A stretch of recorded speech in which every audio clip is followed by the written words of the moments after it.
طيب صباح الخير. أنا في حاجات عايز أتكلم عنها بيختص بالرياضة بالنسبة للسودان.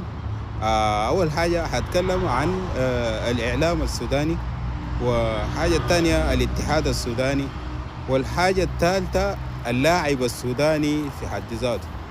يعني مثلا زي الإعلام السوداني، احنا عندنا أندية كثيرة في السودان، وأندية عريقة وأندية باينة وعندها صفحات على وسائل السوشيال ميديا.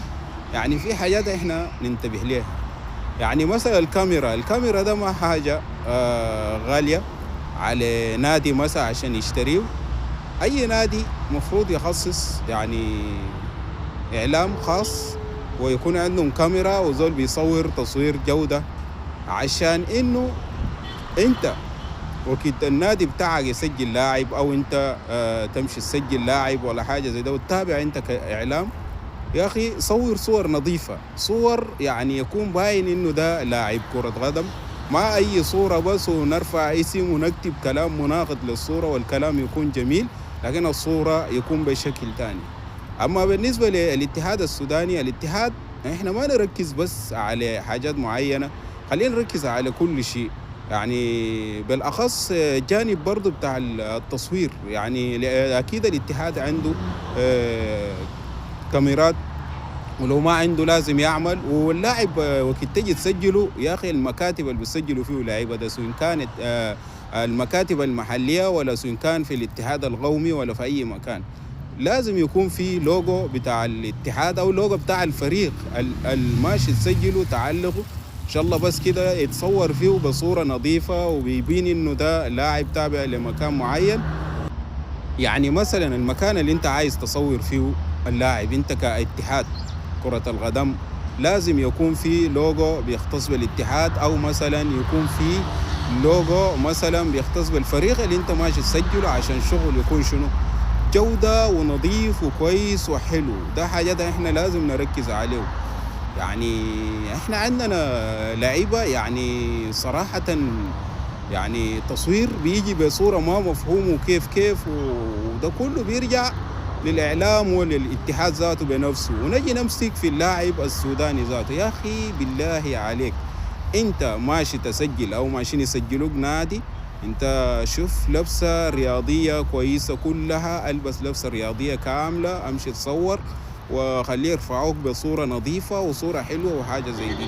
يعني ما ممكن انا لاعب ماشي اسجل اقوم البس جلابيه او قميص والبس فوق عليه تيشيرت بتاع الكوره والنادي اللي انا ماشي اسجل فيه، وطريقه التصوير ذاته يجي كيف واللاعب يكون ما باين والصوره كيف، ونكتب عنه انه لاعب سوبر ولاعب ايه وايه وكلام يعني جميل، ويجي مناقض لشكل الصوره او الحاجه زي. يعني عشان كده ذاته في ناس ما بتعرفنا احنا لعيبه كوره على فكره. يعني خلينا نرتقي، يعني احنا نرتقي، يعني احنا كاللاعب السوداني يرتقي، والإعلام السوداني يرتقي، والاتحاد السوداني يرتقي. يعني احنا نرتقي بالكورة السودانية ونخلي الأمور إنه شنو تكون مظبوطة. يعني ما ينفع كده.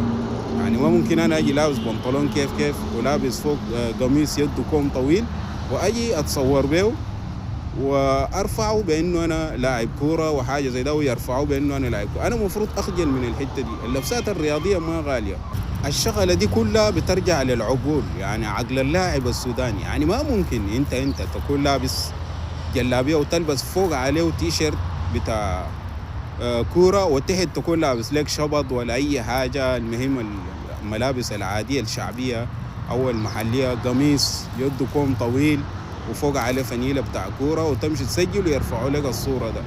يعني احنا لازم نرتقي كالاتحاد، نرتقي كالاعلام، نرتقي كاللاعب السوداني، وحتى الجمهور ذاته. يعني احنا لازم نرتقي. جمهور انا ما ناسيكم، الناس اللي بيمشوا بشحدوا كوره يقول لك دق وعطل وعمل كده، عطلنا المواهب بتاعنا كله وخلينا الدراويش حايمين في شنو، في الكوره. يعني احنا ذاتنا لازم نركز ان احنا كجمهور اللي بنتابع الكوره نرتقي برضه في التشجيع وفي الاسلوب وحاجات زي. احنا محتاجين للمواهب عشان احنا نستفيد منه. والاتحاد السوداني ركز، عندنا مواهب خارجيه كتير لازم تركزوا عليهم، عشان احنا عايزين الكوره اللي قدام يرتقي، لانه احنا اللي قدام ما حنرحم. تاني ما حنسكت وحنتكلم لحد ما نحن نعالج الحاجات دي. اسمع الكلام ده اللاعب السوداني، انت ماشي تسجل اي نادي اكيد هيرفعوك، ووسائل السوشيال ميديا بقت راكده والحاجات زي ده. البس لبسه كويسه عشان يصوروك بصوره كويسه ويرفعوك انك لاعب كره قدم بصوره يليق بكره القدم، عشان الناس برا تعرفنا. الحاجات دي بتمشي برا، كل الانديه ممكن تشوف الحاجات ده، واي مكان ممكن الصوره ده يصل، لما لا؟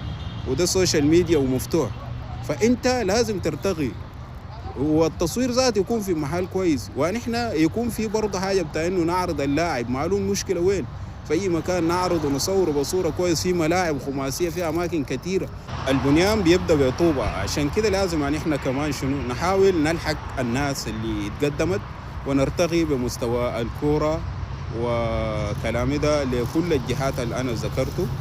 وبرجع تاني للاعلام وللاتحاد، ركزوا كويس وسلطوا الأضواء على العناصر الكويسة سواء كان داخل الوطن ولا خارج الوطن، لأنه اللي قدام عايزين منتخبات قوية.